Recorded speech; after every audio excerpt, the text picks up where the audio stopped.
তো hello lovely people, আজকে অনেক দিন পর 18 জানুয়ারি এই 2025-এর ফার্স্ট আমাদের ভিডিও হচ্ছে। আর আজকের ভিডিওটা হচ্ছে একটু পুরনো বাসি খাবার। সেটা হচ্ছে আমাদের মিস্টার বাবানের বার্থডে আমরা সেলিব্রেট কবে করেছি বাবান? 25শে আগস্ট। অনেক দিন, মানে 3-4 মাস, 5 মাস।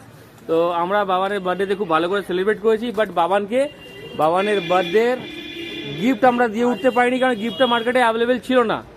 আর খুব কষ্ট করে গিফটটা অ্যাভেলেবেল হয়েছে। আর আমরা পেয়েছি, গোপন সূত্রে খবর পেয়েছি বাবানের যে জিনিসটা নেই, রাইডিংয়ে যেটা লাগবে বাবানের কাছে নেই। তো বাবান সেটা আমরা দেওয়ার চেষ্টা করেছি, যাই না গিফটটা দেখার পর তুমি বলবে সেটা পেয়েছো কিনা। মোস্ট সিনিয়র পিপল আমাদের কাছে এখন আজকে অ্যাভেলেবেল আছে। শুভেন্দুদা প্লিজ একটু গিফটটা। হ্যাঁ, গোপন সূত্র আছে, সূত্র এটা ফর্মুলা, একে বলি ফর্মুলা বলে, আমি সূত্র বলছে। তো শুভেন্দুদা আনছে, সূত্র দিয়ে সূত্রপাত করে বাবানকে তুলে দিচ্ছে আমাদের শুভেন্দুদা, আজকের ডেটে মোস্ট সিনিয়র পারসন। আর বাবান তুমি কি পেয়েছো? আমি একটা ট্যাঙ্ক ব্যাগ পেয়েছি, এটা সত্যি আমার খুব প্রয়োজনীয়, খুব কাজের জিনিস আমার।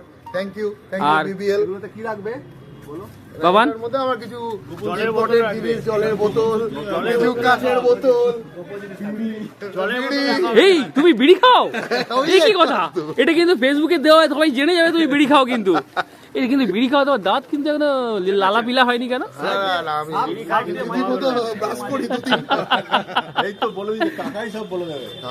কাকা তোমার কোনো বক্তব্য, তোমার ভাইবার প্রশ্ন? বক্তব্য হচ্ছে এতদিন ছাল ছাড়ানো মুরগির মতো চুলটা কাটতে হয়, এখন যে এটা কেটে এসেছে কোন সেলুন থেকে কেটেছে এটা জিজ্ঞেস করো। আমার পাড়ায় সুরাজের সেলুন। দেখি একটু ও লাভলি, হাত বুলিয়ে কি আরাম। ঠিক আছে, আমাদের পাপানদা কই? পাপানদা সোনা হয়ে গেছে, সোনা। তো আরও কটা বার্থডে রয়েছে, সেই বার্থডেগুলো সেলিব্রেট অনেকদিন হয়নি। সেই বার্থডেগুলোকে সেলিব্রেশন করে আবার আমাদের একটা প্যাক চাই, মানে একটা বার্থডে সেলিব্রেশন। বার্থডে সেলিব্রেট হয়ে গেছে, আমরা পোস্ট গিফট করছি, পোস্ট গিফট। এই একটা বিয়ার টেরা কবজি ডুবিয়ে যে খেলে তা তো কিছু দিতে হবে। আর এবার হচ্ছে আমাদের একটা পিকনিক আছে 9 ফেব্রুয়ারি, তো সেটা নিয়ে এখন তোড়জোড় লেগে থাকবে। তারপর আবার বার্থডেতে আমরা ফোকাস করবো। আপনারা সবাই আসবেন, যারা ভিউ করবেন। না, আপনারা সবাই আসবেন, সবাই দেখবেন, দেখে অনুভব করবেন, কারণ বার্থডে এই পিকনিকটা আমাদের বিপিএল ফ্যামিলির জন্য। তো আমরাই আমাদের মতো করে সেলিব্রেট করবো। তোমরা ফটো ভিডিও দেখতে পাবে। ওকে, বাই, গুড নাইট।